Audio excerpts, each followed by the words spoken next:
ఈరోజు భీమ్గల్ మున్సిపాలిటీ పరిధిలో కాంగ్రెస్ పార్టీ నిర్వహించిన పాదయాత్ర పట్టణ అధ్యక్షులు జేజే నర్సయ్య ఆధ్వర్యంలో 10వ వార్డులో పాదయాత్ర నిర్వహించడం జరిగింది.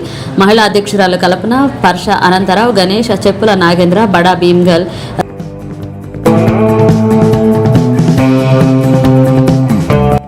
రాగుల మోహన్, పట్టణాధ్యక్షులు జేజే నర్సయ్య మాట్లాడుతూ బీజేపీ విధానాన్ని మార్చి వాళ్లని తీవ్రంగా ఖండించారు. కుల మతాలు రెచ్చగొడుతూ ఓట్లు సంపాదించారనే ఆలోచనతో కులభేదాలకు ఇచ్చి పెట్టడం సరైన పద్ధతి కాదు అని తీవ్రంగా ఖండించారు. ఈ కార్యక్రమంలో పెద్ద సంఖ్యలో కాంగ్రెస్ కార్యకర్తలు, మహిళలు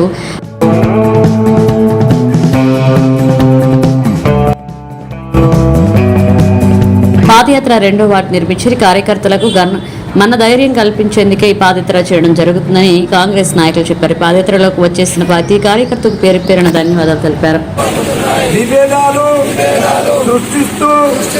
రాజకీయ మనుగడ కోసం మన బాబూజీ మహాత్మా గాంధీ పార్లమెంటులో అతి చులకనగా మాట్లాడడం జరిగింది. బీజేపీ ఈ దారుణాలను ప్రజలకు తెలియజేయడానికే ఈ మహోత్తమైన కార్యక్రమం చేపట్టడం జరిగింది. కావున మీరు భీమ్గల్ మండల నాయకులందరూ వచ్చినందుకు, ఈ వార్డుకు వచ్చినందుకు ప్రతి ఒక్కరికి ధన్యవాదాలు తెలుపుతూ, అదేవిధంగా